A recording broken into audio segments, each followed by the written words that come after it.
Hey, good afternoon. My name is Sam Biasline. Welcome to my YouTube channel. Yeah, we're here at the Middletown and Hummelstown Railroad in Middletown, Pennsylvania, in the Susquehanna Valley.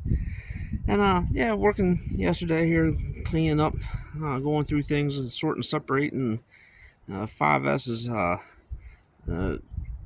going strong here. 5S is like a clean sweep. I mean, railroad just had a clean sweep for a long time, and so yeah, the 5S program's going through.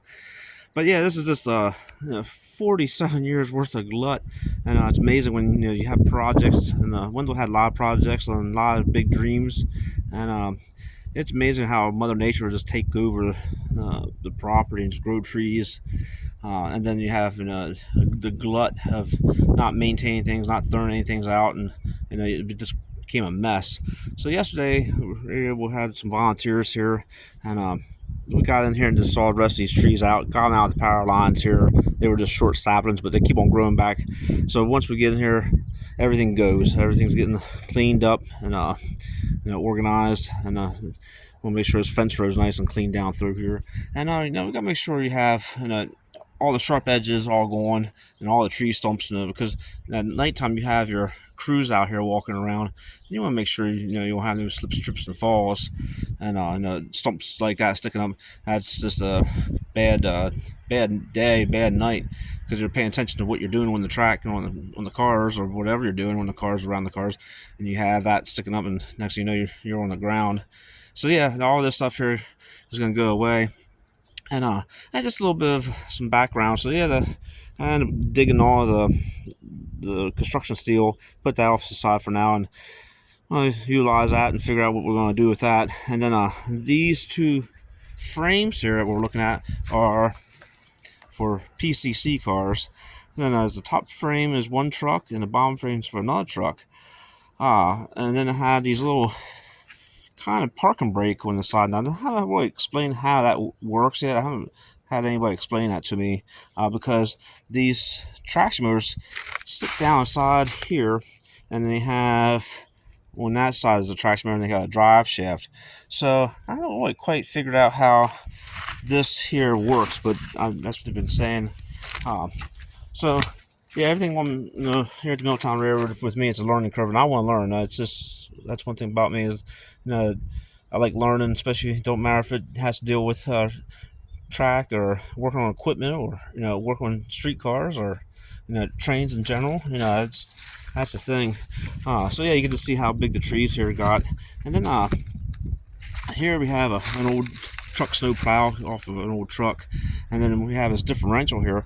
This differential, you see, is that tire there, and that tire there has drum brakes, and that's off an old 1974 Cubby International. Wendell had 4 International high rail trucks here, and when I first started working here in 1996, that's what I drove around, was that style truck. And a little funny story, I turned around and had a bad tire go flat on the left hand side, and the pumpkin's right there. That's the rear end of the pumpkin. Yeah, so the drive shaft's on this side. So yeah, International, they actually have left hand threads on the left hand side, and that's actually left hand threads. I found that out. It was sort of funny when I found out. I had one of the employees come out and say, "Hey Sam, what are you trying to do?" Well, I had the cutting torch out here burning off lug nuts. I didn't realize they were left-hand threads when International. So yeah, we got that old differential. But yeah, coming down through here, you can just see how much, see what happens. I kind of remember when Wendell actually put some of this stuff back in here. He had put it back here back in like 94. I was a volunteer at that time, 94, 95. I remember when he was actually picking some of this stuff up. So yeah, these are streetcar wheels right here with the 4-inch railroad tread pattern. They're the wheels that everybody like to have, because they're wheels that actually keeps your streetcars on the rail. Over here, some old Fairmont rail gear. I'll go through and I'm going to pull that out and make sure that's in a safe location. Go through and I got some air compressors and wood chippers and anything like that. I'll mount the old rail gear on. So then this axle here goes to this truck, and this is an 80 series car, which there was only a few of them ever made here by Brill. This is actually a Brill truck, but it's wide gauge from Philadelphia. It's 62 quarter is the gauge, and it has the skinnier profile wheel on.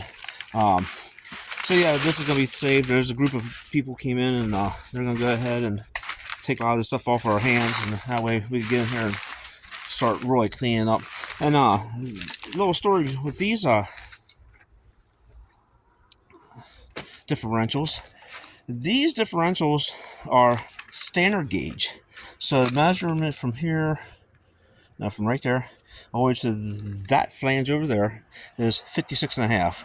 And you can see the coil sitting here, coil, and then it has a drive shaft.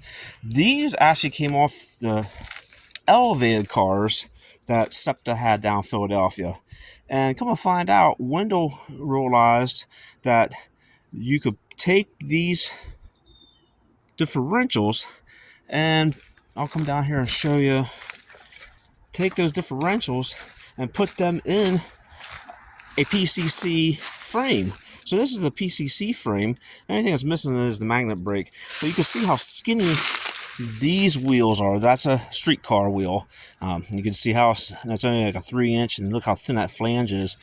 So yeah, you can see the drive shaft. So there's the pumpkin, there's the drive shaft going up to the traction motor, and then same thing that comes off that differential, comes with the drive shaft, and of course that traction motor is missing. And then you got the same thing on this truck set. But yeah, they were all blue. I remember that being blue like that, and they were all blue. So Wendell figured that out, that he can take those and put them in, put these axle sets in those frames to make it standard gauge, and will stay on the track. So these were actually off, like I said, off the elevated cars. So they would have the big pickup shoe, the hot rail out here running for these. Yeah, so Wendell figured that out years ago, and it's sad that they sat here. You just see all they're gonna have to be broken down, and look inside the hole there. I mean, just full of water, and they're more all locked up. I imagine everyone's locked up tight. And then our 4 axle sets here are for our coaches, and go through and clean the journal areas up and get them all cleaned up. And then yeah, we got some old tires we gotta get rid of, and then down there's the old locomotive cab. We'll go ahead and take that cab, raise it up, and look at the bottom of it, see how bad it really is from sitting on the ground. And we thought about going ahead and painting the cab, and maybe putting a little armrest on, put bench seats inside, and move it out to the front where our station is, and maybe put a locomotive control stand in, so that way the kids can play with the handles. That's sort of the school of thought with that is. But yeah, we're gonna go down through here. We're gonna clean all this up 100%, and we'll go down through here and put LED motion detector lights down through here, make sure it's all cleaned up, and then make sure it's good, safe for the conductors to walk down through. And then we're gonna go ahead and get cameras out here, because the graffitiers are back and start tagging equipment. So we go ahead and with the newer style cameras, we'll have the cameras out here with motion detectors on. So as soon as the people are out here walking and lights turn on, then the cameras will be set to our phones. So we'll make sure the cameras are coming right to our phones, and then we can go ahead and call the police then immediately. And the police is just right down the street here, so we're gonna go ahead and start doing that. But yeah, we'll go ahead and keep on cleaning up. This is a tripping hazard.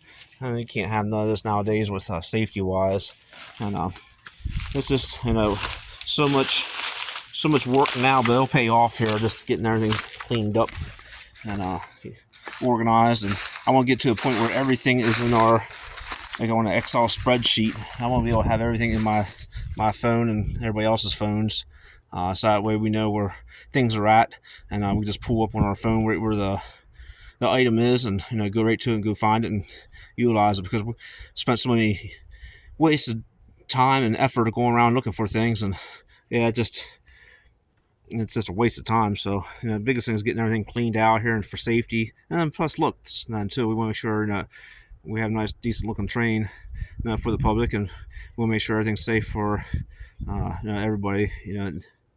Since we are a railroad here. Okay, yeah. So we'll keep on pushing this rock forward, and the rocks. I don't quite know how far we are yet with the whole project. But yeah, we're gonna go ahead and keep on pushing until everything's cleaned up and just keep on documenting everything. And yeah, we're just definitely getting things picked up, cleaned up, scrapped, organized, and then we'll go from there. All right, so I say we had a pretty successful weekend here at the Middletown Hummelstown Railroad, and I want to thank everybody for watching my YouTube channel, and I'll keep you posted during the next go around. Have a good Sunday evening. We'll see you in the next go around.